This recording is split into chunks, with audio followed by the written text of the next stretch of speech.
దురితంబునకు నెల్ల తొడరి మమకారములు అరిది మమతలకు తొడయడి ఆశలు. దురితంబునకు నెల్ల తొడరి మమకారములు అరిది మమతలకు తొడయడి ఆశలు. గురుతైన ఆశలకు కోరికలు జీవనము. పరగనన్నిటికి లంపటమే కారణము. కడువడుచు చొరనేల కాళ్ళు కడుగగనేల కడలేని జన్మ సాగర మీద నేల. కడువడుచు చొరనేల కాళ్ళు కడుగగనేల కడలేని జన్మ సాగర మీద నేల. కడలేని జన్మ సాగర మీద నేల. తుదలేని లంపటము దుఃఖ హేతువు దుఃఖ మొదలైన తాపముల కుండగా చోటు. పదిలమగు తాపంబు ప్రాణ సంకటములు. పదిలమగు తాపంబు ప్రాణ సంకటములు. ఈ మదము పెంపునకు తన మనసు కారణము. కడువడుచు సొరనేల కాళ్ళు కడుగగనేల కడలేని జన్మ సాగర మీద నేల. వెలయుతన మనసునకు వెంకటేశుడు కర్త బలిసి ఆతని తలచు పనికి తాకర్త. వెలయుతన మనసునకు వెంకటేశుడు కర్త బలిసి ఆతని తలచు పనికి తాకర్త. తలకొన్న తలపులివి దైవ మానుషముగా. తలకొన్న తలపులివి దైవ మానుషముగా. తలచి ఆత్మేశ్వరుని తలపంగవలదా. తలచి ఆత్మేశ్వరుని తలపంగవలదా. కడువడుచు చొరనేల కాళ్ళు కడుగగనేల కడలేని జన్మ సాగర మీద నేల. కడలేని జన్మ సాగర మీద నేల. కృష్ణం కమలపత్రాక్షం పుణ్యశ్రవణ కీర్తనం. వాసుదేవం జగద్యోనిం నౌమి నారాయణం హరిం. నిత్యాయ నిరవధ్యాయ సత్యానందచిదాత్మనే సర్వాంతరాత్మనే శ్రీమద్వేంకటేశాయ మంగళం. భగవద్గీత 2వ అధ్యాయము సాంఖ్యయోగము 13వ శ్లోకమునందు అధ్యయనం చేసుకుంటూ ఉన్నాము. దేహినోస్మిన్ యథా దేహే కౌమారం యౌవనం జరా తథా దేహాంతర ప్రాప్తి ధీరః తత్ర న ముహ్యతి. దేహినః అస్మిన్ యథా దేహే కౌమారం యవ్వనం జరా. దేహినః జీవుడు, దేహం గలవాడు దేహి జీవుడు. అలాంటి ఆ జీవులకు అస్మిన్ దేహే, ఆ యొక్క లోకంలో ఏ యొక్క జీవులైతే ఉన్నాయో ఆ జీవుల యొక్క దేహమునందు కౌమారం యవ్వనం జర 3 అంశాలు ఉన్నాయి. ఇక్కడ దేహినః అనేదేమో బహువచనంలో చెప్పారు, దేహే అనేదేమో ఏకవచనంలో చెప్పడం జరిగింది. కాబట్టి ఈ లోకంలో దేహములు ధరించి ఉన్నటువంటి సకల జీవులనే అర్థం కూడా వస్తుంది. ముఖ్యంగా మానవుని యొక్క సంబంధమై ఉన్నటువంటి అంశం. ఎందుకంటే మోక్షార్హత గలవాడు మానవ జన్మ ధరించినటువంటి జీవునికి మాత్రమే ఉంటుంది మోక్షార్హత, మోక్షాన్ని పొందే విధానం. భగవద్గీతను అధ్యయనం చేయగలిగే అవకాశం ఒక మానవునికి మాత్రమే తప్ప మరి మానవేతర ఏ జీవులైతే విశ్వంలో ఉన్నాయో వాటికి అవకాశం లేదు అని చెప్పని. కనుక అవి శాస్త్ర అధ్యయనం చేయలేవు, జపం చేయలేవు, ధ్యానం చేయలేవు. మోక్ష మార్గంలో పయనించడానికి యోగ్యత లేనటువంటి విధానం. ఆ శరీరములు ఆ విధంగా నిర్మాణం కాలేదు. అందువల్ల మానవుణ్ణి ఉద్దేశించే ప్రధానంగా ఆధ్యాత్మికం అనేటువంటిది ఉన్నది. కనుక మోక్షం అనేటువంటి అంశం మానవ దేహం కాడ ఉన్నటువంటిది. సర్వోన్నతమై ఉన్నటువంటి జన్మ అని చెప్పి అన్నారు. ఇక్కడే అన్ని విధాయకాల మరి సంపాదన అనేటువంటిదిగా కలిగి ఉన్నటువంటిది మానవ జన్మ. సంపాదన అన్నారు. నీ ఇష్టం, పుణ్యం సంపాదించుకుంటావో, జ్ఞానం సంపాదించుకుంటావో, లేదా మరి పాపాన్ని కూడా మూటగట్టుకుంటావో, ఏదైనా అన్నింటికీ కూడా అవకాశం ఉన్నటువంటి విధానము. ఇతర జీవులలో మరి ఆ విధమైన అవకాశాలు లేవు. ఆ యజ్ఞం చేస్తాయా, పూజ చేస్తాయా, జపం చేస్తాయా, తీర్థయాత్రలు సేవిస్తాయా, ఆత్మతత్వం యొక్క అధ్యయనం చేస్తాయా, ఏముందో వాటికి ఇతర జీవులకి? కేవలం అవి తినటం, జీవించటం, మరణించటం అనే తప్ప ఇంకా వాటికి ఉద్ధరణ, తరించుట అనేటువంటి అంశాలు అక్కడ లేవు. కాబట్టి అందువల్ల మానవుని యొక్క దేహమునందే ఈ విషయాలన్నీ కూడా చెప్పాల్సిన విధానం ఉంటుంది.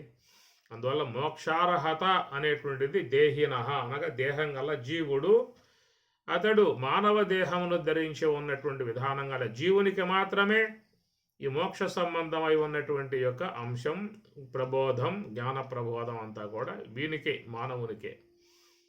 అందుచేత ఆ దేహినః మరి దేహం కలిగి ఉన్నటువంటి యొక్క జీవులు ఏవైతే ఉన్నారో మానవులు, దేహే వాళ్ళ యొక్క దేహమునందు 3 అవస్థలు ఉన్నాయనేటువంటిది, అది కౌమారం, యవ్వనం, జర అనేటువంటి 3 అవస్థలు. కౌమారం, యవ్వనం, జర అనేటువంటి 3 అవస్థల గురించి నిన్న కొంత మనం ప్రస్తావించుకోవటము జరిగింది. అయితే ఈ 3 అవస్థలు కూడా మరి జీవులకు ఉన్నటువంటి విధానములో నిన్నటి మన అంశం ఏంటంటే, మరి బాల్యం అనేది తెలియనితనంతో, అవివేకముతో, ఇంద్రియ వికాసం లేక, మనోవికాసం లేక, బుద్ధి వికాసం లేక, సత్యాసత్య జ్ఞానం లేక బాల్యం అట్లాగా వృధాగా వెళ్ళిపోయేటువంటి విధానం.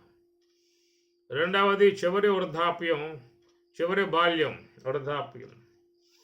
అక్కడ విషయం తెలుసుకుని ఉన్నప్పటికీ కూడా ఆచరించడానికి యోగ్యముగా ఉండేదిగా ఆ దేహం అక్కడ లేదు. దేహంలో అనేక రుగ్మతలు వ్యాపించి ఉంటాయి. మనస్సు కూడా మహావేగముగా పోయేటువంటి విధానం అనేటువంటిది ఉంటుందన్నమాట.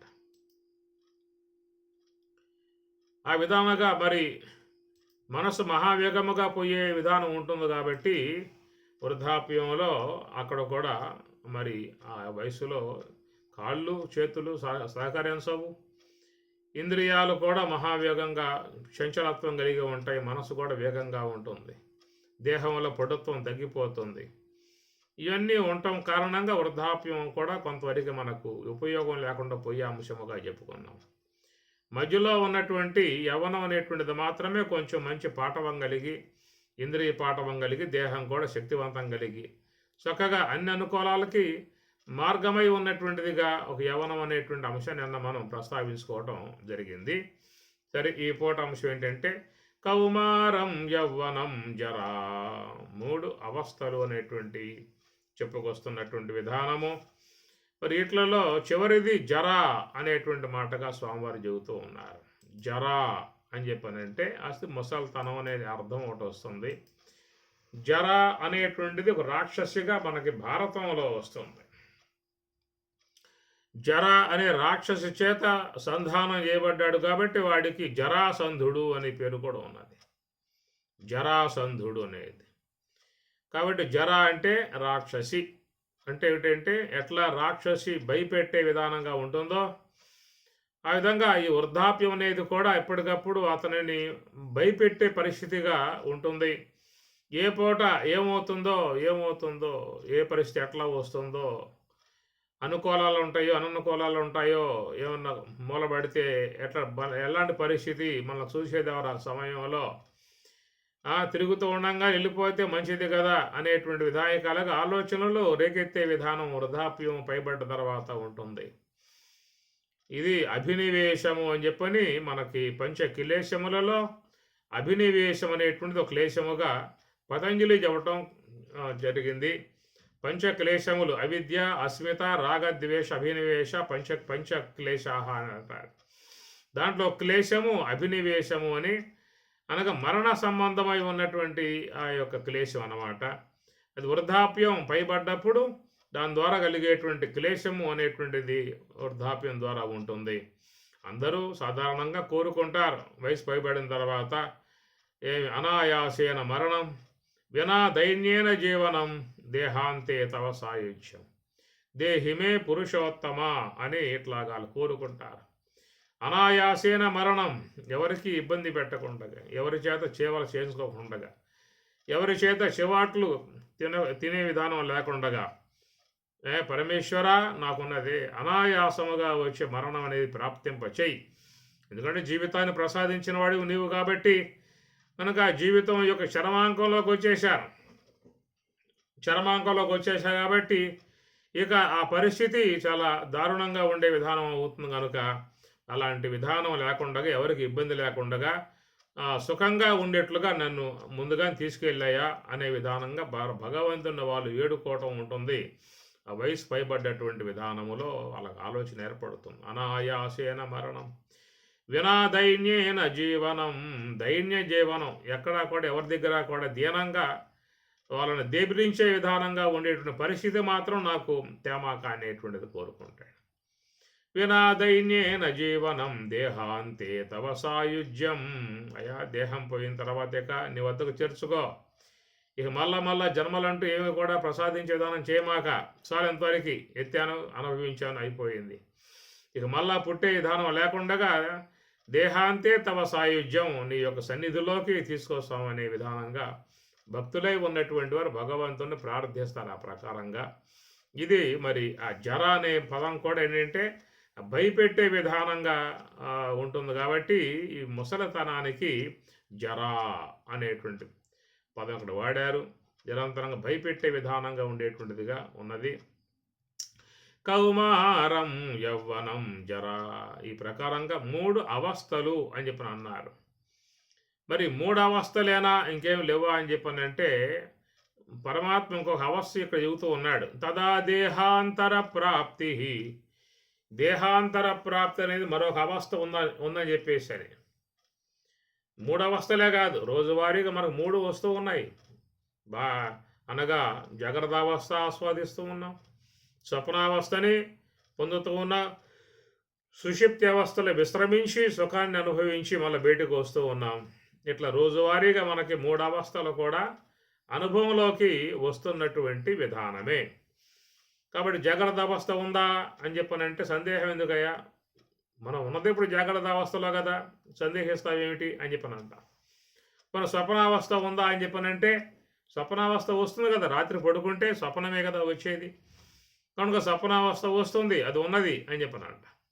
మన సుషుప్తి అవస్థ ఉందా అని చెప్పనంటే సుషుప్తి లేకుండా ఏమిటండి, సుషుప్తి కూడా రోజువారికి పొందుతూ ఉన్నాం, ఈ 3 అవస్థలు పొందుతూ ఉన్నాము అని చెప్పనన్నారు. సరే, మరొకటి మరణాంతరం అనగా దేహాంతర ప్రాప్తి. దేహాంతరం అనగా దేహం అనేది విడిపోవటం. మరణము అనేది ఉన్నదా లేదా అని చెప్పి అడిగితే అయా మరణం అనేది అనుభవంలో లేకపోయినా అది తప్పనిసరిగా వచ్చే తీరుతుంది అనేటువంటి విషయం అందరూ కూడా అవగాహనలో ఉన్నటువంటిది. మరణమున నుండి తప్పించుకునేటువంటి యొక్క అవకాశం విశ్వంలో ఎవ్వరికి కూడా లేదు. గతంలో చాలామంది ప్రయత్నం చేశారు మరణం లేకుండా ఉండాలని చెప్పేసి, తపస్సులు కూడా చీలించారు. ఆ విధముగా ఎంతోమంది తపస్సు చీలించారు మరణమే లేకుండా ఉండాలని చెప్పని ప్రయత్నాలు చేశారు. ఎన్ని చేసినప్పటికీ కూడా మృత్యువు ఎవరిని కూడా వదిలిపెట్టదు అని అర్థం. అయితే లోకంలో చిరంజీవులు అనే విధానంగా మనకి ఆంజనేయ స్వామి, మార్కండే మహర్షి, అశ్వత్థామ అని ఇట్లాగ మనకి చిరంజీవులు వాళ్ళకి మరణమే లేదనేటువంటిదిగా మనం వింటూ ఉంటాము. సరే, అది మనకి ఒక కథాంశముగా వచ్చే పురాణాంశం. అది సాధారణంగా లోకంలో జాతస్య హి ధ్రువో మృత్యు, వచ్చినవాడు పోవాల్సింది, ఇది విశ్వం యొక్క రూలు. కాబట్టి ఈ ప్రకారంగా దేహాంతరం అనగా దేహం విడిపోతుంది, దేహం పోయేటువంటి విధానం అనేటువంటిది ఎవరికి కూడా సందేహం దీంట్లో లేదు. ఏమి అందులో జాగ్రత్త అవస్థ ఉందా, సందేహం లేదండి. స్వప్నావస్థ ఉందా, అది కూడా సందేహం లేదు. సుషుప్తి అవస్థ ఉందా, అది సందేహం లేదు. మరణావస్థ ఉందా, అది సందేహం ఎందుకు, అది కూడా వచ్చి తీరుతుంది. మన యోగ సమాధి ఉన్నదా అని చెప్పి అన్నాం అనుకోండి, అది కొంచెం విచారించుకోవాలండి అని చెప్పని అంటారు. యోగ సమాధి, సమాధి స్థితి, సమాధి అవస్థ కాదు, సమాధి స్థితి. అది ఉన్నదా అని చెప్పానంటే అది ఉందో లేదో మాకు అంత అవగాహన లేదు. మహాత్ములకు ఉన్నది అని చెప్పని అంటూ ఉంటారు. కాబట్టి ఆ ప్రకారంగా బ్రహ్మవేత్తలుగా ఉన్నటువంటి వారికి బహుశా వాళ్ళకి ఉండి ఉండవచ్చు నువ్వు చెప్పేటువంటి 4వ అవస్థ, తురీయము యోగ సమాధి అనేటువంటిది అని చెప్పని. కనుక అది అవస్థలలో చేరిన అంశం కాదు, అవస్థ లాంటి అవస్థే అది కూడా. అవస్థ అందామంటే అవస్థ కాదు అది.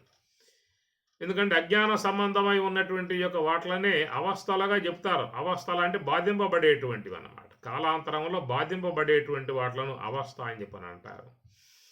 కానీ మరి స్వరూపస్థితి అనేది బాధింపబడేది కాదు, అది ఎప్పటికీ ఉండేటువంటి విధానం అన్నమాట. స్వరూప సంబంధమై ఉన్నటువంటి ఇది స్థితి, అది ఎప్పటికీ ఉండేటువంటి విధానం. దానికి బాధించే అవకాశాలు లేవు. ఇప్పుడు జాగ్రత్త అవస్థలో స్వప్నం సుషుప్తి ఉందా అంటే లేవండి అంటాం. మన స్వప్నావస్థలో జాగ్రత్త అవస్థ ఉందా అంటే లేదని చెప్పని అంటాం. మన సుషుప్తిలో స్వప్నం ఉందా అని చెప్పనంటే అది కూడా లేదండి అని చెప్పని అంటాం. కానీ మరి ఆ యొక్క ఆత్మగా ఉన్నటువంటి యొక్క ఆ స్థితి, జాగ్రత్త అవస్థలో ఉన్నావా? ఉన్నాను. స్వప్నావస్థలో ఉన్నావా? ఉన్నాను. సుషుప్తి అవస్థలో ఉన్నావా? ఉన్నాను. కనుక ఈ ఉన్నాను అనేటువంటి దానికి లేమి చెప్పే అవకాశం లేదు కాబట్టి దాన్ని అవస్థగా చెప్పకూడదు, దాన్ని స్థితి అని చెప్పని అంటారు. ఏషా బ్రాహ్మీ స్థితి పార్థ అని పరమాత్మ అన్నమాట. ఏషా బ్రాహ్మీ అవస్థ అనే పదం స్వామివారు వాళ్ళ భగవద్గీత 2వ అధ్యాయం చివరిలో వస్తుంది. ఏషా బ్రాహ్మీ స్థితి అనే పదమే స్వామివారు వాడారు. స్థితి అంటే ఏమిటంటే ఎప్పుడు ఉండేదాన్నే స్థితి అని చెప్పని అంటారు. ఏమి నిన్న ఉన్నావా? ఉన్నాను. ఈ పూట ఉన్నావా? ఉన్నాను. రేపు ఉంటావా? ఉన్నాను అని చెప్పాలి అంతే. రేపు ఉంటావా అంటే ఉన్నానని చెప్పాలి. ఎందుకంటే దేహం పోతే పోవచ్చు కానీ నువ్వు మాత్రం ఉంటావు కనుక ఉంటానని చెప్పి అనాలన్నమాట. కాబట్టి ఈ ప్రకారంగా మరి ఈ ఉన్నాననేటువంటి యొక్క దానికి లేమి చెప్పే అవకాశం లేదు. జాగ్రత్త అవస్థలో ఉన్నావా? ఉన్నాను. స్వప్నంలో ఉన్నావా? ఉన్నాను. సుషుప్తిలో ఉన్నావా? ఉన్నాను. ఈ ప్రకారముగా లేమి అనేది అవస్థలకు ఉన్నది. జాగ్రత్త అవస్థలో స్వప్నం లేదు, స్వప్నంలో సుషుప్తి లేదు, సుషుప్తిలో జాగ్రత్త లేదు. ఈ లేమితనం కలిగి ఉన్నటువంటి వాటినేమో అవస్థ అంటాం. ఎప్పుడూ కూడా ఉండే తత్వం కలిగి ఉన్నదాన్నేమో స్థితి అని చెప్పని అంటాం. ఇప్పుడు చెప్పుకున్నాం కదా, జాగ్రత్త అవస్థలో ఉన్నావా? ఉన్నాను. స్వప్నంలో ఉన్నావా? ఉన్నాను. సుషుప్తిలో ఉన్నావా? ఉన్నాను. కనుక ఈ ఉనికికి లేమి చెప్పే అవకాశం లేదు. జాగ్రత్త స్వప్నంలో లేదు, స్వప్నం సుషుప్తిలో లేదు. కనుక ఈ ఉండుట లేమి అనేది అవస్థల విషయంలో వస్తుంది. కానీ నీకు అలాంటి విధానంగా ఏమోనండి నేను స్వప్నావస్థలు లేనండి అని చెప్పి ఎవరు అంటారు. అన్ని అవస్థలలో నీవు ఉన్నావు, అన్ని కాలాల్లో ఉన్నావు. ఏమి కాబట్టి ప్రకారముగా ఆత్మ యొక్క విషయం వచ్చినప్పుడు దానిని స్థితి అనేటువంటి పదంగా వాడతారు. అలాంటి ఆ స్థితి యొక్క సంబంధమై ఉన్నటువంటి యొక్క అంశమే దాన్ని తురీయము యోగ సమాధి అని చెప్పని అంటారు. అది కూడా ఒక అనుభవంలో చేరి ఉన్నటువంటి యొక్క అంశమే. ఒక అనుభవంలో చేరి ఉన్నటువంటి యొక్క అంశమే. జాగ్రత్త అవస్థ ఎందుకు వస్తుంది? స్థూల దేహాన్ని బట్టి. స్వప్నావస్థ ఎందుకు ఏర్పడుతుంది? సూక్ష్మ దేహాన్ని బట్టి. సుషుప్తి అవస్థ ఎందుకు ఏర్పడుతుంది? కారణదేహాన్ని బట్టి. ఇప్పుడు జాగ్రత్త అవస్థలో ఈ దేహం అనేది ఉన్నది, ఈ దేహ వ్యవహారం ఉంది కాబట్టి దీన్ని జాగ్రత్త అవస్థ అంటారు. స్వప్నము అన్నప్పుడు అక్కడ స్థూల దేహ వ్యవహారం లేదు. నడవటము, ఇవ్వటము, పుచ్చుకోవటం, మాట్లాడటం, చూస్తాం, వినటం అనే విధానం ఉంటే జాగ్రత్త అవస్థ అవుతుంది. ఇవన్నీ లేకపోవటమే స్వప్నావస్థ అన్నమాట. కనుక స్వప్నావస్థలోకి పోయినప్పుడు ఈ దేహ సంబంధ వ్యవహారం ఉండదు. అక్కడ ఏముంటుందంటే సూక్ష్మ దేహ సంబంధ వ్యవహారం ఉంటుంది. స్వప్నావస్థ అన్నప్పుడు ఆడ సూక్ష్మదేహ వ్యవహారం. ఎందుకంటే ఆ సూక్ష్మదేహంలో ఉన్నటువంటి యొక్క వాసనలు వాటినే సంస్కారాలు అంటారు. ఈ సంస్కారములు అనుసరించి ఏర్పడేటువంటి దానిని స్వప్నము అన్నారు. నిద్రా సమయంలో స్వప్నం ఎందుకు ఏర్పడుతుందండి అని ప్రశ్న వేసుకున్నట్లయితే ఆ స్వప్నం అనేటువంటి ఆ యొక్క ఆ ముద్రలన్నీ కూడా చూసినట్లయితే మరి మనస్సులో సూక్ష్మదేహంలో పడ్డటువంటి గుర్తులు, దాంట్లో ఉన్నటువంటి సంస్కారములు, ఈ సంస్కారాలను బట్టే నీకు స్వప్నం అనేటువంటిది భాషిస్తుంది అన్నమాట. అది స్వప్నావస్థ సూక్ష్మదేహ వ్యవహారం బట్టి ఏర్పడేటువంటిది. తర్వాత సుషుప్తి అవస్థ అని చెప్పని అంటాం. ఈ సుషుప్తి అనేటువంటిది ఏంటంటే అది కారణ దేహానికి సంబంధించిన అంశం అన్నమాట. కారణ దేహానికి సంబంధించిన అంశం సుషుప్తి అని చెప్పేసి అని ఆడ సుషుప్తిలో మరి ఏ వ్యవహారం అనేది ఉండదు. కారణం ఏంటంటే అక్కడ సూక్ష్మదేహం పనిచేయటం పూర్తిగా ఆగిపోతుంది అని అర్థం.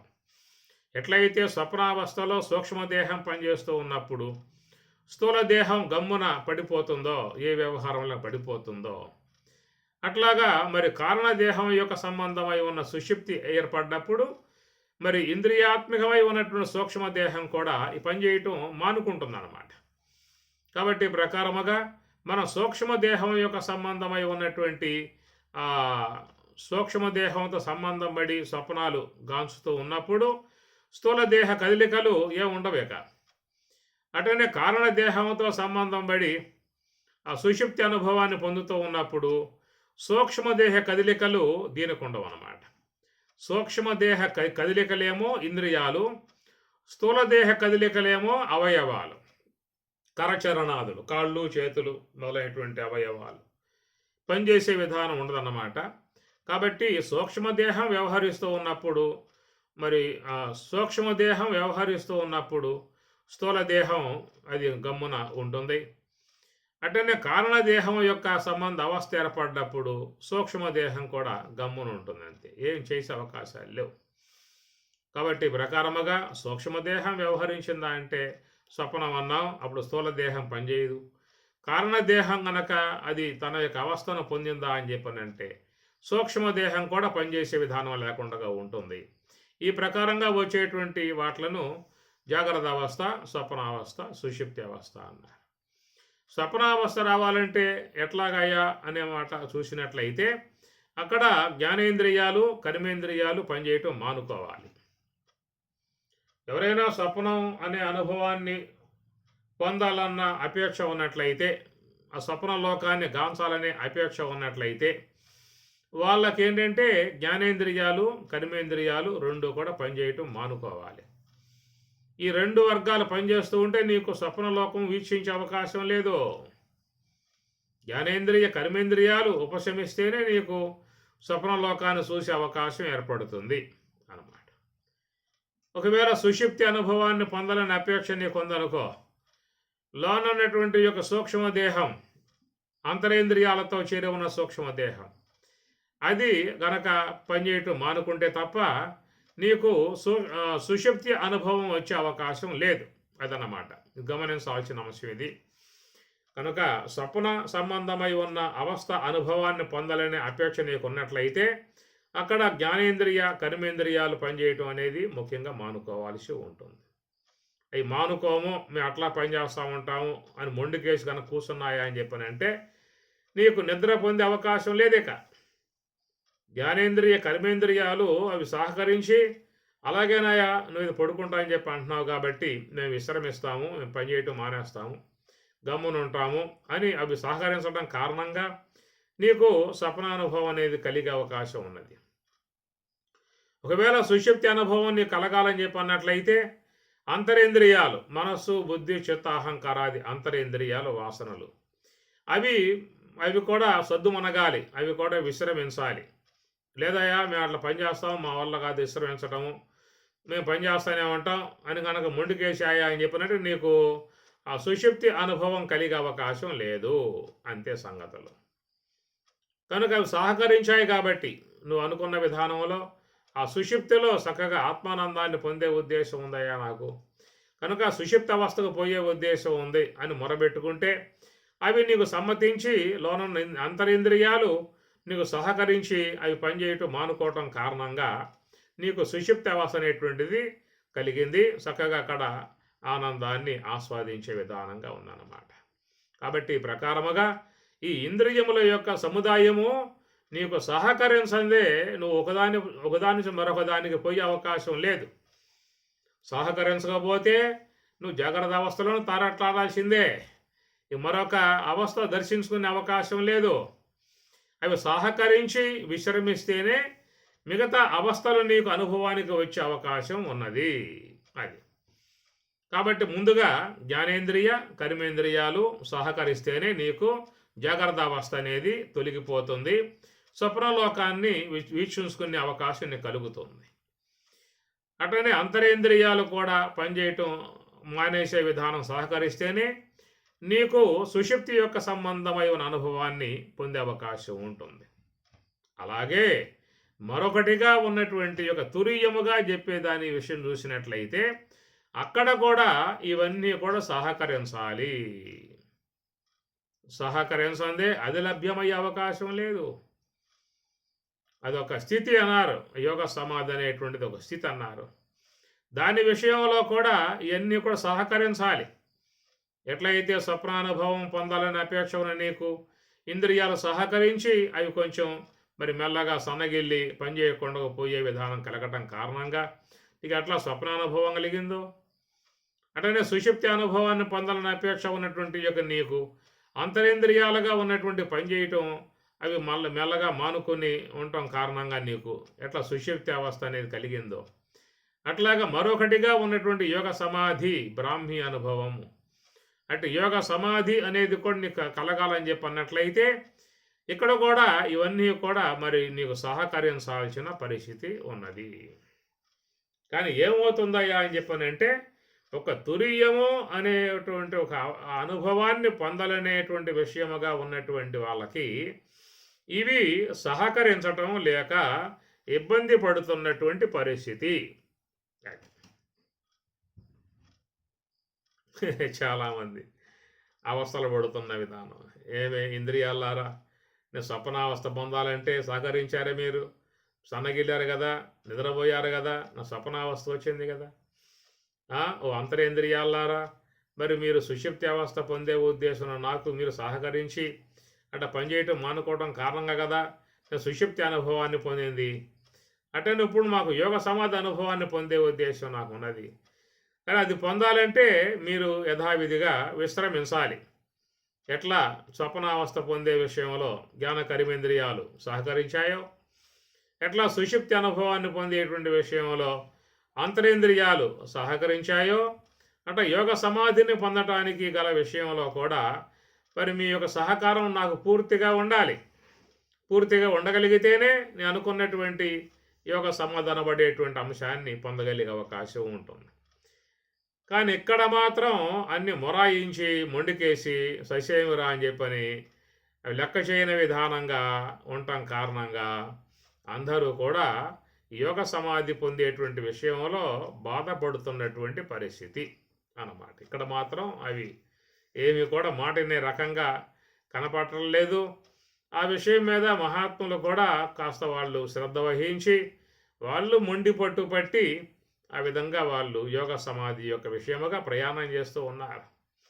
అంగ్రి మూలమున మూలాధార చక్రంబు పీడించి నాభి తలము చేర్చి నయముతో హృత్సరోజము మీదికగయబట్టి అట మీదను రమందు హత్తించి తాలు మూలములకు దరిమి నిలిపి మమతతో భ్రూయుగ మధ్యంబునందు చేర్చి ఇచ్చలేని యోగి ఎలమి ముహూర్తార్థం ఇంద్రియానుసంగం ఇంతలేక ప్రాణములను వంచి బ్రహ్మరంధ్రము చించి బ్రహ్మమందు కలయు కౌరవేంద్ర అని మనకి భాగవతంలో సుఖభగవానుడు నివృత్తి మార్గంలో పయనించే మహాత్ముల యొక్క అంశాన్ని గురించి అక్కడ చెప్పుకొస్తాడు.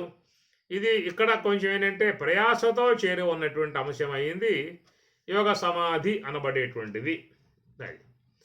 కనుక జాగ్రత్త అవస్థ, సుషుప్తి అవస్థ, స్వప్నావస్థ పొందాలంటే మేము సహకరిస్తామన్నాయి. సుషుప్తి అవస్థ పొందాలంటే మేము సహకరిస్తాయని చెప్పనన్నాయి. అటు పరస్పర సహకారం ఉండడం కారణంగానే మనం వాటి విషయంలో ఎలాంటి ఇబ్బంది లేకుండా రోజువారీగా స్వప్నం యొక్క సంబంధ అనుభవాన్ని పొందుతూ ఉన్నాము, సుషుప్తి సంబంధ అనుభవాన్ని పొందుతూ ఉన్నాము.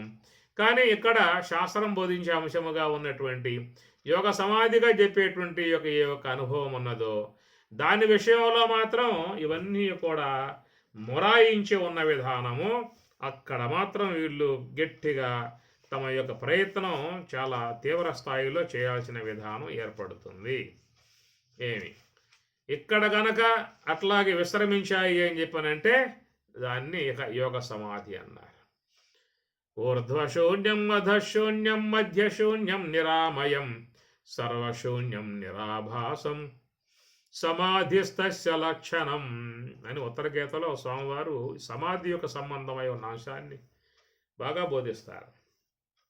కామాత్మాన స్వర్గపరా జన్మ కర్మ ఫలప్రదాం క్రియా విశేష బహుళాం భోగైశ్వర్య గతిం ప్రతి భోగైశ్వర్య ప్రసక్తానాం తయా అపహృత చేతస వ్యవసాయాత్మిక బుద్ధి సమాధౌ న విధీయతే. సమాధి ఆ సమాధిలో ఉండటం అనేటువంటిది వాళ్ళకి నా విధీయతే సాధ్యం కాదయ్యా అన్నాడు. ఎవరికని చెప్పానంటే ఎవరైతే కామ్య భావన కలిగి సుఖాపేక్షలలో స్వర్గాపేక్షలలో ఉన్నటువంటి వారి కర్మక్రియలు అమితముగా చేసుకుంటూ ఎవరైతే పోతూ ఉన్నారో అలాగా పోయేటువంటి వారికి సమాధౌ న విధీయతే, యోగ సమాధి అనేది కలిగే అవకాశము లేదు అని స్వామివారు 2వ అధ్యాయంలో చెప్పేమాట. ముందు వస్తుంది ఈ అధ్యాయంలోనే. కాబట్టి ఒక అంశం ఉన్నది చెప్పుతూ ఉన్నారు, యోగ సమాధి అన్నారు. స్థిత ప్రజ్ఞస్య కా భాషా సమాధిస్తస్య కేశవ స్థితదీహి కిం ప్రభాసేత కిమాసీత వ్రజేత కిం. సమాధి ఎట్లా ఉంటుంది, ఏ విధంగా ఉంటుంది అనేది కూడా ప్రశ్నాత్మకముగా వచ్చిన అంశము. ఇందువల్ల మరి 3 అవస్థలు అనే విషయం కాకుండా మరొకటి అది అవస్థ లాంటి అవస్థ స్థితి, అది యోగ సమాధిగా చెప్పేటువంటిది, అది కూడా ఉన్నది ఒకటి ఉందనే విషయాన్ని మహాత్ములు బోధిస్తున్న విధానం. మరి దానికి ఎట్లాగా అని చెప్పానంటే నీకు ఎట్లా అయితే స్వప్నావస్థ రావాలంటే ఇంద్రియాలు సహకరించి వైదొలిగాయో, ఏ ప్రకారంగా నీకు సుషుప్తి అవస్థ రావాలంటే అంతరింద్రియాలు సహకరించి వైదొలిగాయో, అలాంటి ఆ విధానం ఇక్కడ కూడా రావాల్సి ఉంటుంది. అక్కడ నిద్రా సంబంధమై ఉన్నటువంటి భాగంలో ఆ యొక్క విధానం వచ్చింది. అక్కడ నిద్ర అంటే తమస్సు యొక్క సంబంధ అంశం. అది నిద్ర అనేది తమస్సు యొక్క సంబంధ అంశం. తమహతు అజ్ఞానజం విద్ధి మోహనం సర్వదేహినాం ప్రమాద ఆలస్య నిద్రాభిః. తమహతు తమస్సు, నిద్రాభిః అని పరమాత్మ అన్నాడు. అది తమస్సు యొక్క సంబంధమై ఉన్న విధానంలో మాత్రమే ఇంద్రియాలు సహకరించి వానికి సుషుప్తి అనుభవాన్ని పొందేందుకు అవన్నీ కూడా సమ్మతించి సహకరించి ఆడ వైదొలిగిన విధానము అనేది ఈ కోణంలో జరుగుతూ ఉన్నది. కానీ మరి ఇక్కడ ఇదేంటంటే సాత్విక సంబంధమై ఉన్నటువంటి అంశం అన్నమాట. అదేం తమస్సు. నిద్ర తమస్సు, నిద్ర అనే తమస్సు. ఇది యోగ తత్వం, యోగ అనుభవం, యోగ స్థితి అనగా సమాధి స్థితి అనేటువంటిదేమో ఇది సాత్విక సంబంధమై ఉన్నటువంటి కోణంలో చేరి ఉన్నటువంటిది. యోగ సమాధి అనేదేమో సాత్విక సంబంధమై ఉన్న అంశంలో చేరింది. నిద్ర అనేది తామసిక సంబంధమై ఉన్న అంశంలో చేరిందన్నమాట. కాబట్టి తామసిక సంబంధమై ఉన్నటువంటి విధానంలో మాత్రమే నీకు కర్మేంద్రియాలు ఉపశమించిన పరిస్థితి, జ్ఞానేంద్రియాలు ఉపశమించిన పరిస్థితి, అంతరేంద్రియాలు ఉపశమించిన పరిస్థితి ఏర్పడింది. కాబట్టి నీకు స్వప్నం కూడా దాటి సుషుప్తి అనబడేటువంటి యొక్క అనుభవాన్ని పొందగలిగావు. అలాంటి అనుభవమే మరొకటి యోగ సమాధి అని చెప్పని అక్కడ కూడా జ్ఞానేంద్రియాలు, కర్మేంద్రియాలు, అంతరేంద్రియాలు అన్నీ కూడా మరి సహకరించి అవి పనిచేయటం మానుకోగలిగితేనే నీకు యోగ సమాధి అనేది కూడా వస్తుంది. అది కేవలం వాక్యములో ఉన్న అంశము కాదు, అది కేవలం మాటలతో అవగాహన అయ్యేటువంటి అంశము కాదు. ఎట్లా స్వప్నం అనుభవంలో చేరి ఉన్న అంశమో, సుషుప్తి అనుభవంలో చేరి ఉన్న అంశమో, అట్లా యోగ సమాధి అనేది కూడా అనుభవంలో చేరి ఉన్నటువంటి అంశము. ఈ అనుభవంలో చేరి ఉన్న అంశము అని చెప్పి అన్నప్పుడు ఈ సుషుప్తి అనబడేటువంటి దాంట్లో కర్మేంద్రియాలు, జ్ఞానేంద్రియాలు, అంతరేంద్రియాలు అన్నీ పనిచేయటం మానుకున్న విధానం నుంచే నీకు సుషుప్తి అనుభవం కలిగింది. అట్లాగా యోగ సమాధి యొక్క విషయంలో కూడా జ్ఞానేంద్రియాలు, కర్మేంద్రియములు, అంతరేంద్రియములు అన్నీ కూడా ఉపశమించగలిగితే ఇక్కడ నీకు యోగ సమాధి అనే అనుభవం కలుగుతుంది. ఇది జ్ఞాన సంబంధమై ఉన్న అంశము, అది అజ్ఞాన సంబంధమై ఉన్నటువంటి అంశము. అజ్ఞాన సంబంధమై ఉన్నటువంటి అంశముగా చెప్పే సుషుప్తిలో ఏ ఇంద్రియం పనిచేయట్లా, జ్ఞానేంద్రియాలు, కర్మేంద్రియాలు, అంతరేంద్రియాలు మొత్తం పనిచేయటం మానుకుంటేనే సుషుప్తి అనుభవము అని చెప్పని అంటారు. అట్లనే యోగ సమాధి అని చెప్పినప్పుడు జ్ఞానేంద్రియాలు, కర్మేంద్రియములు, అంతరేంద్రియములు అన్నీ కూడా పనిచేయటం మానుకున్న విధానం అనుసరించే ఏర్పడేటువంటి దానిని యోగ సమాధి అన్నారు. కాబట్టి యోగ సమాధి అనేదేమో ఆత్మలో లయమై ఉన్నటువంటి స్థితి, ఆత్మలో చేరిపోయిన విధానం, బ్రహ్మములో చేరిపోయిన విధానం. అహం బ్రహ్మాస్మి మహావాక్యం, దాంట్లో ఉన్న విధానం. సుషుప్తి అనేది అజ్ఞానంలో చేరిపోయి ఉన్నటువంటి యొక్క అంశం అన్నమాట. సుషుప్తిని పొందాను అని చెప్పనంటే అజ్ఞానంలో మునక వేశాను అని అర్థం. యోగ సమాధిని పొందాను అని చెప్పనంటే నువ్వు బ్రహ్మములో చేరిపోయావు అనేటువంటి అర్థం అన్నమాట.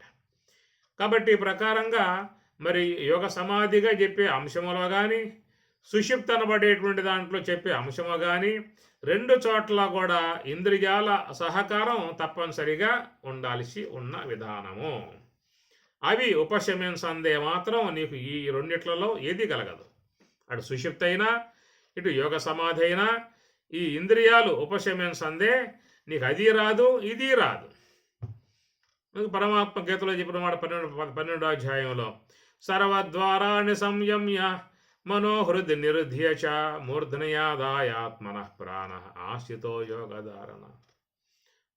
8వ అధ్యాయం సర్వద్వారాన్ని సంయమ్య మనోహృది నిరుధ్య చ వస్తుంది అక్కడ పాయింట్. భక్తి యోగంలో సంనియమ్య ఇంద్రియ గ్రామం, సంనియమ్య ఇంద్రియ గ్రామం అని అక్కడ స్వామి పేరు పెట్టాడు. గ్రామం అన్నాడు అంటే సమూహం అన్నమాట. గ్రామం అంటే సమూహం. జ్ఞానేంద్రియ, కర్మేంద్రియములు, అంతరేంద్రియాలు మొత్తం సమూహంగా ఉన్నాయి కాబట్టి ఇవి ఇక్కడ మొత్తం కూడా సంనియమ్య ఇంద్రియ గ్రామం మొత్తం కూడా మరి ఆ యొక్క వ్యవహారం లేకుండా సమస్య పోతేనే నీకు నా యొక్క స్వరూపానుభవం కలిగే అవకాశం ఏర్పడుతుంది అనే మాటలు మన భగవద్గీత ద్వారా వస్తుంది. భగవద్గీత అంతా కూడా శాస్త్రమంతా చూసినట్లయితే యోగ సమాధి యొక్క సంబంధమై ఉన్న అంశమును బోధించడానికే భగవద్గీత అనేటువంటిది ఉన్నది. 18 అధ్యాయాలు కానీ 701 శ్లోకం చూసినట్లయితే మొత్తం కూడా మరి ఈ యోగ సమాధి యొక్క సంబంధ అంశాన్ని తెలియజేయటానికే ఉన్నాయన్నమాట. భగవద్గీత ఉన్నది జాగ్రత్త అవస్థను తెలియజేయడానికి కాదు, స్వప్నావస్థను తెలియజేయడానికి కాదు, సుషుప్తిని గురించి బోధించడానికి కాదు. ఎందుకు ఈ మూడు మనకు అనుభవంలో ఉన్నాయి. కానీ అనుభవం లేకుండా ఉన్నటువంటిది ఏంటంటే దాని యోగ సమాధి అనేటువంటిది. అది సాధకులు ప్రయత్నం ద్వారా సాధించుకోవాల్సి ఉంటుంది. ఆ సాధించుకోవటం వల్ల ఏం ఉపయోగం అండి? మీరు చెప్పినట్లుగా సుషుప్తి అవస్థ అన్నారు, ఆడ ఇంద్రియాలు పనిచేయటం లేదు. యోగ సమాధి అన్నారు, ఆడ ఇంద్రియాలు పనిచేయటం లేదు. ఎక్కడైతే ఉందో మాకు ఈ ప్రయాసపడి యోగ సమాధి సంపాదించుకోవటం కంటే ఏ ప్రయాస లేకుండా వచ్చేటువంటి సుషుప్తి అనుభవిస్తే సరిపోతుంది కదా. అది దానికి దీనికి వ్యత్యాసం ఏముంది? ఇంకా అక్కడ ఇంద్రియాలు పనిచేయటం లేదు, ఇక్కడ ఇంద్రియాలు పనిచేయటం లేదు. కనుక పనిచేయకుండా ఉన్న విధానం, నువ్వు చెప్పే విధానం ఏమో ప్రయాసతో చేరి ఉన్న విధానము, ఇదేమో మాకు చాలా అనుకూలముగా సానుకూలముగా ఏ ప్రయాస లేకుండా వచ్చే విధానంగా ఉంది కదా.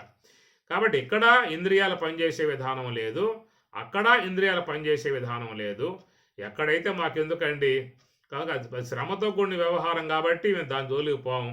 ఏ శ్రమ లేకుండా వచ్చే విధానం ఉంది కాబట్టి దీన్నే పొందుతాము అని చెప్పి అన్నట్లయితే దాంట్లో ఉన్న వ్యత్యాసం ఏంటంటే ఇది అజ్ఞానం యొక్క సంబంధమై ఉన్న అంశం సుషుప్తి, అదేమో జ్ఞానం యొక్క సంబంధమై ఉన్నటువంటి యొక్క అంశమేమో యోగ సమాధి. అయితే సుషుప్తి యందు ఏమవుతుందని చెప్పని సూక్ష్మదేహంలో చేరి ఉన్నటువంటి కర్మవాసనలన్నీ కూడా అజ్ఞానంలో నిక్షిప్తం చేయబడతాయి, భద్రపరుస్తాయి అన్నమాట. తిరిగి మరలా లోక వ్యవహారం అందుకు వస్తాయి. మళ్ళా ఈ జీవుడికి జన్మ పరంపరలు ప్రసాదించేటువంటివిగా ఉంటాయి ఈ కర్మవాసనలు. కాబట్టి కర్మవాసనలు అన్నీ కూడా సుషుప్తిలో అజ్ఞానమునందు అట్లా భద్రపరిచి తిరిగి మరలా జాగ్రత్త అవస్థల వల్ల బయటకు వచ్చి వ్యవహార విధానంగా ఉంటుంది. దీంట్లో ఉన్న విధానం ఇది.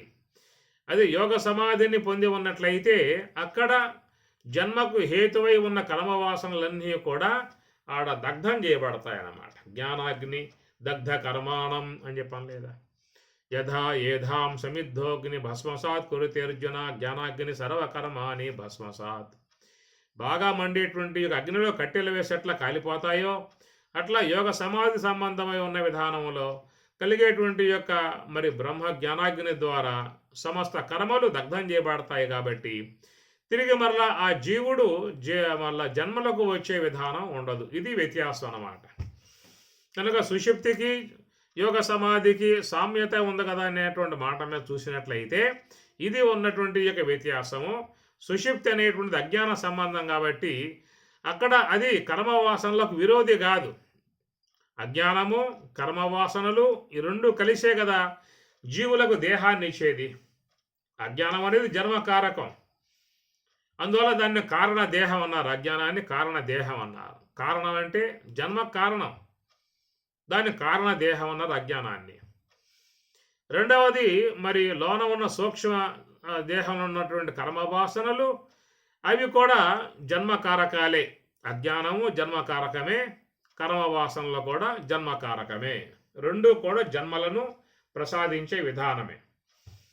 ఇది రెండింటికి ఏమైనా తేడా ఉన్నదా అని చెప్పి అన్నట్లయితే అజ్ఞానం అనేది జన్మ కారణం అని చెప్పుకున్నాం కదా, అది జన్మలు ఇచ్చేదిగా ఉంది అజ్ఞానం. అజ్ఞానంలో జన్మలు వచ్చేది. అయితే ఆ జన్మలు ఉత్తమ జన్మలు రావాలా, హీన జన్మలు రావాలా, గొప్ప కుటుంబంలో పుట్టాలా, హీన కుటుంబంలో పుట్టాలా, ఐశ్వర్యవంతుడుగా పుట్టాలా, దరిద్రుడుగా పుట్టాలా, లేదా మానవుడుగా పుట్టాలా, పశువుగా పుట్టాలా, క్రిమిగా పుట్టాలా అనే ఇలాంటి కేడికలంతా కూడా సూక్ష్మ దేహం ఉన్నటువంటి కర్మవాసనల యొక్క వాటి విధానం అన్నమాట.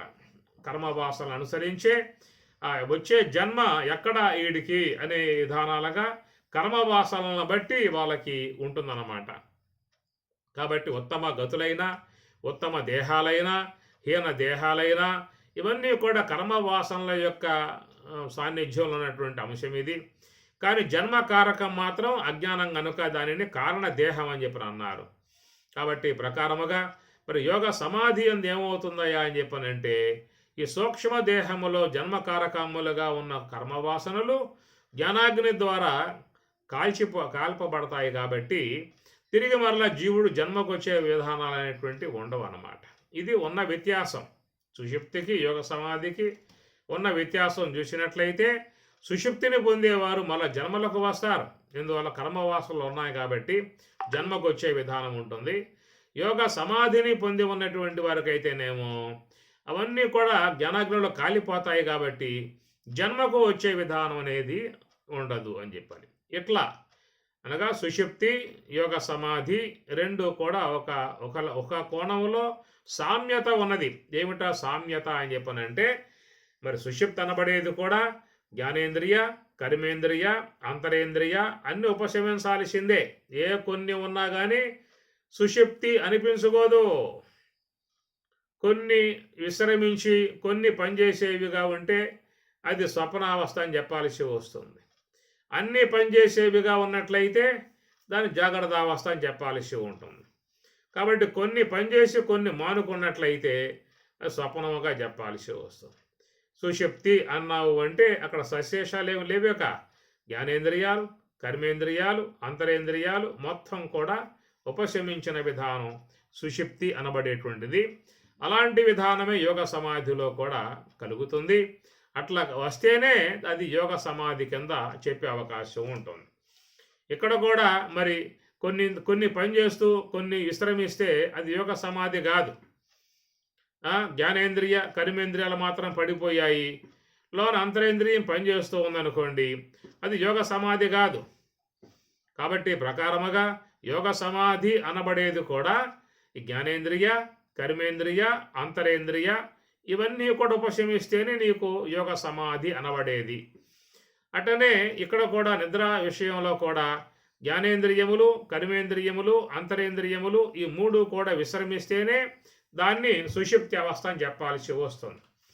కనుక నువ్వు సుషుప్తి అనుభవాన్ని పొందాలనే అపేక్ష ఉన్నా ఇవి పనిచేయకుండా ఉండే విధానం నువ్వు చూసుకోవాలి.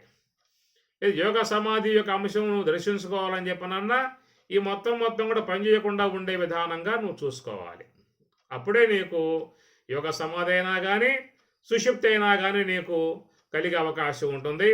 అక్కడ ఆ నిద్రా సుఖాన్ని లేదా యోగ యోగ యోగ సమాధి ఆనందాన్ని పొందగలిగే అవకాశం ఏర్పడుతుంది. ఈ ప్రకారముగా దీంట్లో ఒక సామ్యత అనేటువంటి విషయాన్ని మనం దర్శిస్తూ ఉన్నాము. కాబట్టి యోగ సమాధిని పొందాలన్నా ఇవి విశ్రమించాల్సి ఉంటుంది. లేదా సుషుప్తి అవస్థను పొందాలన్నా ఇవి విశ్రమించాల్సి ఉంటుంది, విశ్రాంతిని పొందాల్సి ఉంటుంది అనేటువంటి విషయము. అయితే ఏంటంటే నిద్రా సంబంధ అంశంలో మాత్రం ఎలాంటి ప్రయాస లేకుండా విశ్రమించే విధానం అనేది ఉన్నది. కానీ యోగ సమాధి యొక్క విషయంలో మాత్రం ప్రయాసతో చేరి ఉన్నటువంటి యొక్క అంశమై ఉన్నది. ఎంతో ప్రయాస అదనమాట. ప్రయత్నాతితమానః తు యోగి సంశుద్ధ కిల్బిషః అనేక జన్మ సంసిద్ధః తతో యాతి పరాంగతిం అని కూడా చెప్తూ ఉన్నారు. ప్రయత్నంలో చేరి ఉన్న అంశం అది. కాబట్టి ప్రకారముగా ఆ ప్రయత్నం ద్వారానే, అయితే ఆ ప్రయత్నం ఏమిటని చెప్పనంటే ఇక్కడ సుషుప్తి అనుభవం పొందాలని అపేక్ష ఉన్నటువంటి వాడు అజ్ఞానమును ఆశ్రయించాడు. ఎవరైనా సుషుప్తి అనుభవాన్ని పొందాలన్న అపేక్ష ఉంటే మాత్రం అజ్ఞానమునే ఆశ్రయించాలి. అజ్ఞానమే శరణ్యం, అజ్ఞానమే శరణాగతి. దాన్ని ఆశ్రయిస్తే నీకు సుషుప్తి అవస్థ వచ్చే అవకాశం ఉన్నది. అజ్ఞానం యొక్క సహకారం లేకుండా నువ్వు సుషుప్తి అనుభవాన్ని పొందలేవు. ఇది ఇక్కడ ఉన్నటువంటి యొక్క అంశం. అట్లా యోగ సమాధి అనబడేటువంటి దాన్ని పొందాలనే అపేక్ష ఉన్నట్లయితే అక్కడ నువ్వు శరణ్యం హంస యొక్క శరణ్యంలో ఉండాలి. హంస యొక్క ఆశ్రయంలో ఉంటేనే నీకు యోగ సమాధి అనబడేటువంటి యొక్క అంశము ప్రాప్తించే విధానం ఉంటుంది. అది కాబట్టి ఇక్కడేమో అజ్ఞానాన్ని శరణాగతి వేడాలి, అక్కడేమో హంసను శరణాగతి వేడాలన్నమాట. హంస శరణాగతి విధానం నుంచి నీకు యోగ సమాధి ప్రాప్తించేదిగా ఉంటుంది. అజ్ఞానం శరణాగతి విధానంలో నీకు సుషుప్తి అవస్థ అనేది ప్రాప్తించేదిగా ఉంటుంది. కనుక మనం రోజువారీగా మన దేనిని శరణ వేడుకుంటున్నాము అని చెప్పనంటే అజ్ఞానాన్ని. దాన్నే మూలా విద్య అన్నారు, కారణదేహం అన్నారు, అనేక పేర్లు ఉన్నాయి. కాబట్టి ప్రకారముగా ప్రతి ఒక్కరూ కూడా సుషుప్తి యొక్క సంబంధ అనుభవాన్ని పొందాలనేటువంటి యొక్క ఉద్దేశం అందరికీ ఉన్నది. కనుక రాత్రి అయ్యింది అంటే చక్కగా పురుపులు వేసుకుని, దిండ్లు వేసుకుని, ఫ్యాన్ వేసుకుని, ఏసీ వేసుకుని అవన్నీ కూడా సర్దుబాటు చేసుకుంటారు. ఎందుకంటే సుషుప్తి యొక్క అనుభవంలో పోవటానికి. అందువల్ల అది అజ్ఞాన ఆశ్రయంలో ఉన్నది కనుక నిద్ర అనేటువంటి యొక్క అజ్ఞానం యొక్క సహకారముతో ఆ సుషుప్తిని అందరూ కూడా రోజువారీగా అవలోకన చేస్తున్న విధానం. మరి యోగ సమాధి అనే అంశం ఎట్లా వస్తుందండి? అది కూడా అజ్ఞానాన్ని ఆశ్రయిస్తే ఏమన్నా వస్తుందా? అజ్ఞానాన్ని ఆశ్రయిస్తే సుషుప్తి వస్తుంది, కానీ యోగ సమాధి ఎట్లా వస్తుంది? కనుక అజ్ఞానాన్ని ఆశ్రయించే అందరూ కూడా సుషుప్తిని పొందుతూ ఉన్నారు. ఎవరైతే కొద్దిమంది మనుష్యానాం సహస్రేషు అని స్వామి చెప్పాడు. అనేక వేల మందిలో సహస్రేషు వేల మందిలో కశ్చిత్ ఏ ఒకానొకడో అన్నారు పరమాత్మ. ఏమి ఈ యోగ సమాధి అనబడేటువంటి యొక్క అంశము అపేక్షించినటువంటి విధానం చూసినట్లయితే మనుష్యానాం సహస్రేషు వేల మందిలో ఏ కొద్ది మందో అన్నారు. కాబట్టి ఆ ప్రకారంగా వాళ్ళు మరి ఆ బ్రహ్మము యొక్క అనుభవం, ఆత్మానుభవం, యోగ సమాధి యొక్క అనుభవం పొందాలన్న అపేక్ష ఉన్నటువంటి వారికి ఏంటంటే వాళ్లకు గురువు మార్గాన్ని తెలియజేస్తూ ఉన్నాడు. ఎందుకంటే ఎవరికి వారు కూడా ప్రయాణం చేసే అవకాశాలు లేవు. యోగ సమాధి అనబడిది ఒకటి ఉన్నది. ఆ యోగ సమాధిని పొందినట్లయితే అక్కడ బ్రహ్మానందాన్ని పొందవచ్చు, కర్మవాసనలన్నీ దగ్ధం చేసుకోవచ్చు, మళ్ళా జన్మ లేకుండా చేసుకోవచ్చు. ఇక బ్రహ్మములో చేరిపోయే విధానంగా ఏర్పడుతుంది. ఇత్యాది అంశాలన్నీ కూడా గురువు చెప్పందే మాత్రం మనకు తెలియబడే అవకాశం లేదు. కాబట్టి ఈ యోగ సమాధి అనబడేటువంటి ఒక అంశము అది శాస్త్రపరమై ఉన్నటువంటి యొక్క అంశము, గురుముఖత తెలియబడేటువంటి యొక్క అంశము, ప్రయత్నం చేస్తే తప్ప అది రాదనేది అంశము. కాబట్టి ప్రకారముగా మరి ఆ సుషుప్తి పోలి ఉన్నటువంటి సుషుప్తిని పోలిక కలిగి ఉన్నటువంటిది మరొకటి, దాన్ని యోగ సమాధి అనేటువంటి యొక్క అంశము. దానికి పోలిక ఏమిటయ్యా అని చెప్పనంటే సుషుప్తే పోలిక అన్నమాట, అంతే. ఇట్లాగా మనకు శాస్త్రాలలో ఏ యొక్క విషయం మనకు అనుభవంలో లేదో, అనుభవంలో లేనటువంటి యొక్క అంశమును ద్రాష్టాంతికము అని చెప్పని అంటారు. మనకు అనుభవంలో లేకుండా ఉన్న అంశాన్ని ద్రాష్టాంతికము అని చెప్పని అంటారు. మనకు అనుభవంలో ఉన్నటువంటి యొక్క అంశాన్ని దృష్టాంతము అని చెప్పని అంటారు. కనుక అనుభవంలో మనకు లేనటువంటి యొక్క అంశాన్ని వాళ్ళు బోధించటానికి మనకు అనుభవంలో ఉన్నటువంటి యొక్క అంశాన్ని చూపించి ఇట్లాగా అని చెప్పని అంటారు. ఇదే దృష్టాంతం అన్నమాట. దృష్టాంతం అంటే మనకు అనుభవంలో ఉన్నటువంటి యొక్క అంశం దృష్టాంతం అన్నమాట. అది ఇట్లా మీకు భగవద్గీతలో స్వామివారు చాలా సందర్భాలలో మరి ఆ తాత్విక అంశము తెలియజేయటానికి మనకు అనుభవంలో ఉన్నటువంటి వాటిలను చూపించి ఇట్లాగా ఉంటుంది అబ్బాయి అనే విషయంగా మనకి భగవద్గీతలో చాలా సందర్భాలలో స్వామివారు చెప్పుకొస్తారు. ధ్యానములో ఉన్నప్పుడు మనస్సు ఎట్లా ఉంటుంది అని ఒక సందేహం వచ్చిందనుకోండి, దానికి ఉదాహరణ చూపించాలి. ఎందువల్ల ధ్యానములో ఉన్నప్పుడు మనస్సు అనేది కనబడే వస్తువు కాదు, అది లోపల ఎక్కడో ఉన్న వస్తువు అన్నమాట. ఆ ధ్యానంలో మనస్సు ఎట్లా ఉంటుందనే విషయంగా చూసినట్లయితే అది ద్రాష్టాంతికం. దాని దృష్టాంతం చూపించాలి. ఏమిటో దృష్టాంతం అని చెప్పనంటే, యదా దీపో నివాతస్థో నేంగతే సోపమా స్మృత యోగినో యత చిత్తస్య యుంజతో యోగమాత్మనః అనే దృష్టాంతం స్వామి చెప్పాడు. అయ్యా నువ్వు చూసావు లేదో, మీ ఇంట్లో మీ మా నాన్నమ్మ దీపం వెలిగిస్తుంది చూడు ఒకసారి. ఆ దీపం వెలిగించినప్పుడు కిటికీ నుంచి గాలి వస్తూ ఉంటుంది. గాలి వచ్చినప్పుడు దీపం అలలాడిపోతూ ఉంటుంది.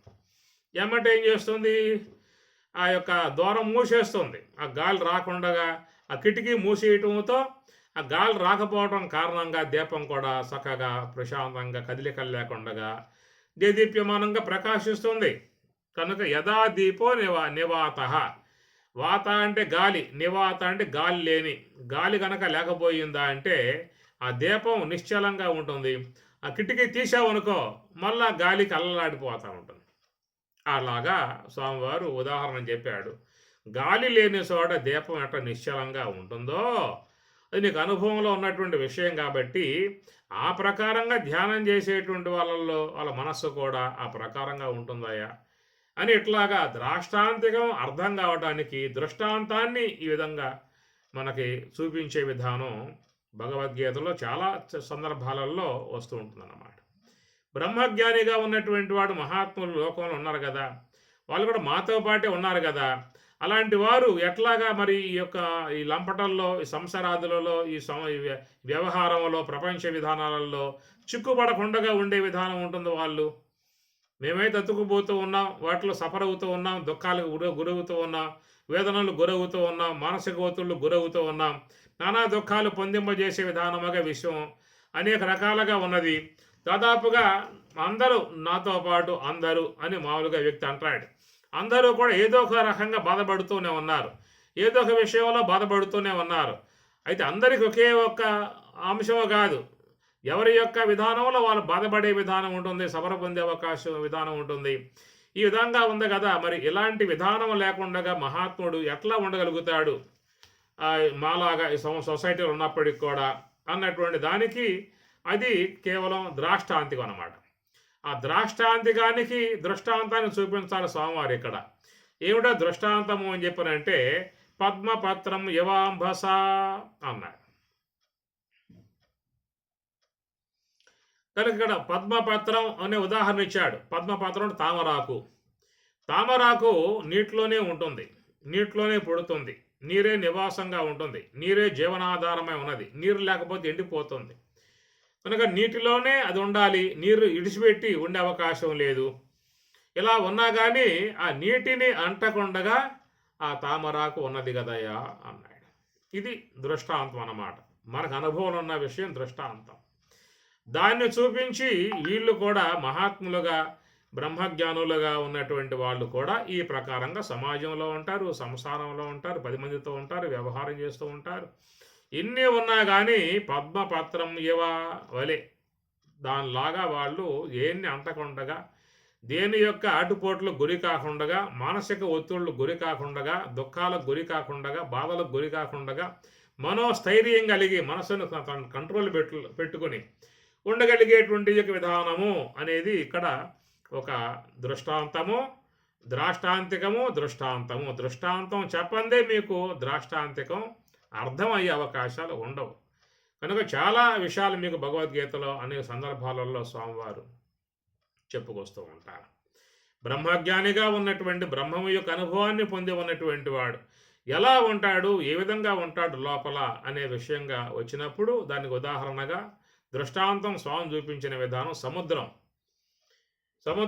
అన్నాడు. దాన్ని చూపించిన ఉదాహరణగా ఆపూర్యమానం అచల ప్రతిష్టం సముద్రం ఆపహ ప్రవిశంతి యద్వత్ తద్వత్ కామాయం ప్రవిశంతి సర్వే సహశాంతిం ఆప్నోతి నకామకామి సహశాంతిం ఆప్నోతి. వాడే శాంతిగా ఉండే విధానం ఉన్నది.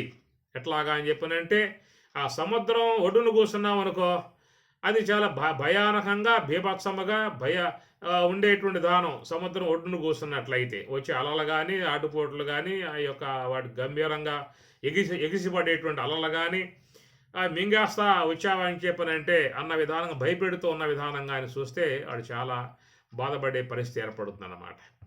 ఒకవేళ సముద్రం లోపలికి వెళ్ళామనుకో, లోనగా పోయినది అక్కడ ఏముంటుంది, అక్కడ అలలు లేవు, చాలా నిర్మలంగా ఉంటుంది, ప్రశాంతంగా ఉంటుంది, అనంతమై అగాధమై విశాలమై నిర్మలమై నిశ్చలమై శుద్ధమై ఉండేటువంటి విధానం సముద్రం గర్భంలోకి పోతే మధ్యలోకి పోతే ఆడ ఉంటుంది. కాబట్టి ఆపూర్యమానం అచల ప్రతిష్టం సముద్రం ఆపహ ప్రవిశంతి యద్వత్. సముద్రాన్ని అక్కడ పోలికగా చెప్పుకొచ్చాడు. అట్లాగా మనం ఇంద్రియాలకు యువతల ఈ ప్రపంచ విషయాలలో, సాంసారిక విషయాలలో, ప్రాపంచిక విషయాలలో ఉన్నప్పుడు అలల్లాగా భయపెడుతూ నిరంతరంగా వాడిని దుఃఖానికి గురి చేస్తూ ఉండే విధానం ఉంటుంది. ఈ యొక్క ప్రాపంచిక విషయాల నుంచి లోనకపోయావా, ప్రపంచం లోనకపోయావా అంటే లోనకపోతే ఆత్మానుభవం పొందగలిగితే అక్కడ ఎట్లా ఉంటుందని చెప్పనంటే సముద్రం యొక్క ఉపమానాన్ని అక్కడ మనకు ఆయన గారు చూపించినటువంటి విధానం అన్నమాట. ఇది ఒక దృష్టాంతము, ద్రాష్టాంతికము. అట్లాగా ఇక్కడ కూడా ఏమిటయ్యే దృష్టాంతము అని చెప్పనంటే సుషుప్తి అవస్థయే దృష్టాంతము. ద్రాష్టాంతికం ఏమిటయ్యా అని చెప్పనంటే అది యోగ సమాధి ద్రాష్టాంతికము. ఎందుకంటే యోగ సమాధి అనబడేది మనకు అనుభవం లేదు. అనుభవములో లేనటువంటి యొక్క ఆ ద్రాష్టాంతికమును అనుభవములో ఉన్నటువంటి దాంతో పోలిక చేసి చెప్పాల్సి వస్తుందన్నమాట. అందువల్ల యోగ సమాధి అంటే ఎట్లా ఉంటుంది అనగా అని చెప్పన్నప్పుడు సుషుప్తిలాగా అని చెప్పాల్సి వస్తుంది. సుషుప్తి అనేది అందరికి అనుభవంలో ఉన్న విషయం కాబట్టి ఓహో సుషుప్తి అని చెప్పనంటే ఎట్లా ఉంటుందా, చాలా ప్రశాంతంగా ఉంటుంది, ఆనందంగా ఉంటుంది, ఏ స్వప్నాలు ఉండవు, ఇంద్రియాలు గజిబిజి లేదు, ఎలాంటి యొక్క దుఃఖాలు లేవు, బాధలు లేవు, ఆలోచనలు లేవు, సంకల్పాలు లేవు, ఎలాంటి యొక్క మరి ఉద్వేగాలు లేవు, గుణాలు లేవు, కోపతాపాలు లేవు, ఏమీ లేకుండా ఉన్నటువంటి సుషుప్తి అవస్థ అది పోలికగా చెప్పినప్పుడు ఎట్లయితే అక్కడ ఆనందంగా ఉన్నాడో అట్లాంటి ఆనందమే పరిపూర్ణమైనటువంటి ఆనందాన్ని పొందే విధానంగా అని చెప్పని యోగ సమాధిని సుషుప్తితో పోలిసి చెప్పాల్సినటువంటి యొక్క విధానము. కాబట్టి ఇక్కడ ఒక దృష్టాంతాన్ని చెప్పినప్పుడు దాంట్లో ఏకదేశీయము మాత్రమే తీసుకోవాల్సి ఉంటుంది, సర్వదేశీయం చెప్పడానికి వీల్లేదు. అందుచేత సుషుప్తిని ఉదాహరణగా చెప్పినప్పుడు ఆ సుషుప్తిలో ఏమిటంటే మరి సమస్త జ్ఞానేంద్రియములు, కర్మేంద్రియములు, అంతరేంద్రియాలు మొత్తం ఉపశమించిన విధానము, అలాంటి విధానమే ఏర్పడుతుంది. కానీ సుషుప్తికి యోగ సమాధికి ఉన్నటువంటి వ్యత్యాసం ఏంటంటే సుషుప్తి అనేటువంటిదేమో అజ్ఞానం యొక్క సంబంధమై ఉన్న అంశము, యోగ సమాధేమో జ్ఞానం యొక్క సంబంధమై ఉన్నటువంటి అంశము. సుషుప్తిలో కర్మవాసనలు అజ్ఞానంలో దాచబడతాయి, భద్రం చేయబడతాయి. అదే కర్మవాసనలు యోగ సమాధిలో దగ్ధం చేయబడతాయి, కాల్పబడతాయి. రెండవది సుషుప్తి అనేటువంటిది అప్రయత్నంగా వస్తుంది. యోగ సమాధి అనేది ప్రయత్నం ద్వారా ప్రాప్తించేటువంటిది. సుషుప్తి చీకటి మార్గం, యోగ సమాధి ఎలుతురు మార్గం. కనుక సుషుప్తిని పొందినవాడు మన జన్మలకు వస్తాడు, యోగ సమాధిని పొందినవాడు జన్మకిగా రాడేక. ఇలాంటి వ్యత్యాసాలతో ఉన్నటువంటి విధానం అని చెప్పేసి అని ఒక్క సామ్యం ఏంటంటే జ్ఞానేంద్రియ, కర్మేంద్రియ, అంతరేంద్రియాలు ఉపశమిస్తేనే నీకు సుషుప్తి అవస్థ వచ్చేది అన్నట్లుగా ఇట్లా ధ్యానములో కూడా జ్ఞానేంద్రియములు, కర్మేంద్రియములు, అంతరేంద్రియములు మొత్తం ఉపశమిస్తేనే నీకు యోగ సమాధి అనబడేటువంటి యొక్క అంశము నీకు ప్రాప్తించేదిగా ఉన్నది. కాబట్టి ప్రకారముగా కౌమారం యవ్వనం జరా అనేటువంటి యొక్క 3 అంశములు స్థూల దేహానికి చెప్పినప్పుడు సూక్ష్మ దేహానికి చెప్పినట్లయితే సూక్ష్మ దేహానికి జాగ్రత్త అవస్థ, స్వప్నావస్థ, సుషిప్త అవస్థ అనేటువంటిది 3 అవస్థలు సూక్ష్మ దేహానికి చెంది ఉంటాయి. బాల్యం, యవ్వనం, వృద్ధాప్యం అనేటువంటి ఏమో స్థూల దేహానికి సంబంధించి ఉంటాయి. కాబట్టి ఇటు స్థూల దేహము, అటు సూక్ష్మ దేహము ఈ రెండు తీసుకున్నప్పుడు ఈ రెంటికి కూడా ఏమిటయ్యే అవస్థలు అని చెప్పానంటే దేహానికేమో బాల్యం, యవ్వనం, వృద్ధాప్యం, అటు సూక్ష్మ దేహానికేమో జాగ్రత్త, స్వప్న, సుషుప్తి అనేటువంటిది.